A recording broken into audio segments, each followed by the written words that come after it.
તો કે પર્વતની સૌથી પહેલી ડેફિનેશન ક્યાં કેવી છે કે પહેલા તો સાહેબ 900 મીટર કરતા વધારે ઊંચાઈ ધરાવતો હોવો જોઈએ, શંકુ આકારનો હોવો જોઈએ, એટલે કે તીવ્ર ઢાળ ધરાવતો હોવો જોઈએ, તીવ્ર ઢાળ, અને સાથે સાથે એકદમ અણીવાળા શિખરો ધરાવતો હોવો જોઈએ.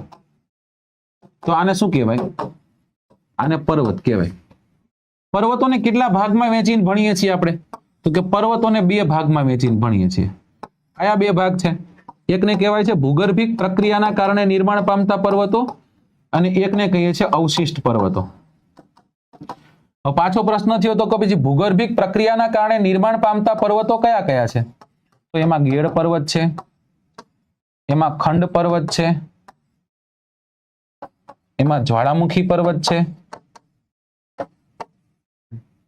અને એમાં ને એમાં આપણને જોવા મળશે છેલ્લો કયો? ગુંબજ આકાર પર્વત. રાઈટ. ગેડ પર્વતો એટલે શું? તો કે ગેડ પર્વતો એટલે પ્રસ્તર ખડકો ધરાવતી ભૂસન્નતિમાં, પ્રસ્તર ખડકો ધરાવતી ભૂસન્નતિમાં સમક્ષૈતિજ દિશામાં લાગતા બળના કારણે ગેડીઓ છે, ગેડીઓ પડે છે.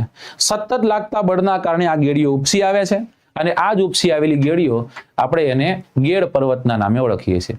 વિશ્વમાં બહુ બધા ગેડ પર્વતો જોવા મળે, જેના ઉદાહરણો કદાચ જોવા હોય તો એમાં આપણો હિમાલય છે, એ હિમાલય એનું એક એક્ઝામ્પલ છે. હિમાલય છે એનું એક્ઝામ્પલ છે, ગેડ પર્વતનું એક્ઝામ્પલ છે.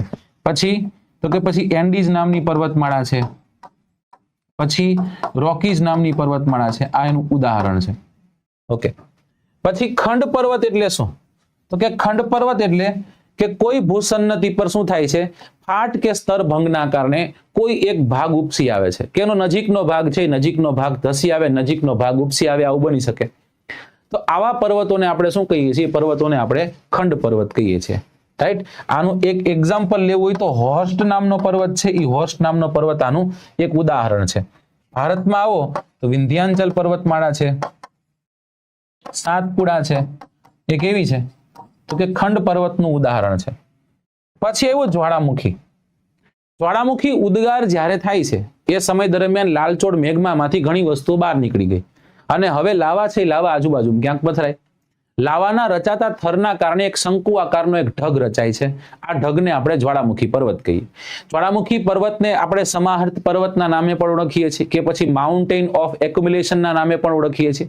વિશ્વમાં અલગ અલગ જગ્યા પર અલગ અલગ જ્વાળામુખીના પર્વતો છે, જેમાં આપણે એક બહુ મોટી લિસ્ટ હમણાં તૈયાર કર્યું, એ બધા એમાં આવશે. રાઈટ. જાપાનનો ફુજીયામા લ્યો, તમે માઉન્ટ પોપો લ્યો, તમે કિલીમંજારો લ્યો, તમે કોહ સુલતાન લ્યો, તમે અલગ અલગ જે તમને મજા આવે. રાઈટ. એક્ઝામ્પલ તમે કોઈ પણ લખી શકો, જે આપણે લાસ્ટ તમને બતાવ્યા તે. અને પછી છે ગુંબજ આકારનો પર્વત. ગુંબજ આકારનો પર્વત એટલે શું? કે મેઘમાં છે ને, મેઘમાં બહાર નીકળવાનો પ્રયત્ન કરી રહ્યો છે, પણ વચ્ચે કોઈ એવો ભાગ આવી ગયો છે કે જે ભાગે મેઘમાને રોકી રાખ્યો ત્યાં જ તે, અને અંતે મેઘમાએ જીવ મૂકી દીધો. મતલબ કે ત્યાં જ તે મેઘમાં ઠરી ગયો.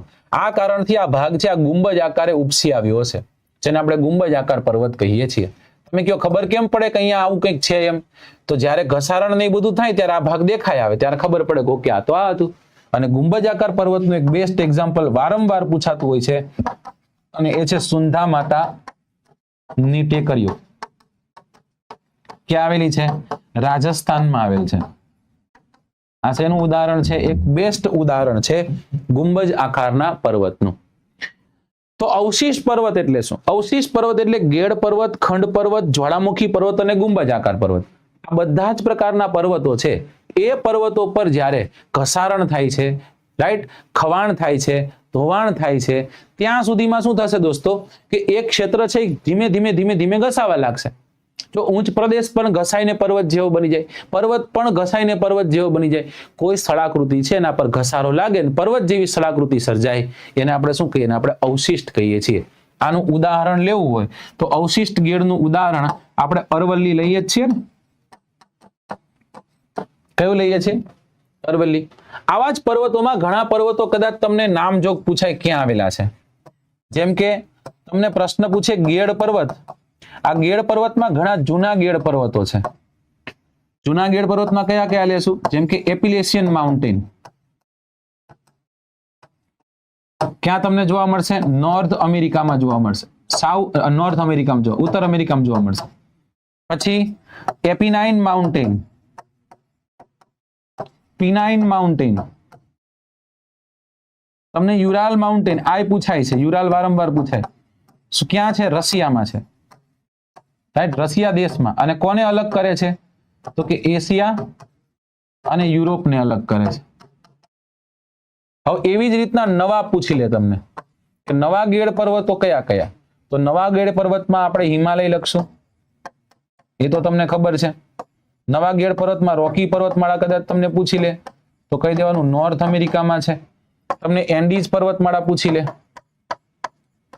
તો એન્ડીઝ ક્યાં છે? તો કે સાઉથ અમેરિકામાં આપણને જોવા મળશે. રાઈટ, રોકીસ છે, એન્ડીઝ છે. પછી આલ્પ્સ નામની પર્વતમાળા છે. આલ્પ્સ કઈ જગ્યા પર છે? યુરોપમાં છે. ક્યાં છે? યુરોપમાં છે. અલગ અલગ પર્વતમાળા પૂછી લે, જેમ કે એટલાસ પર્વતમાળા કઈ જગ્યા પર છે? એટલાસ પર્વતમાળા તો આફ્રિકામાં જોવા મળશે આપણને. ક્યાં જોવા મળશે? આફ્રિકામાં.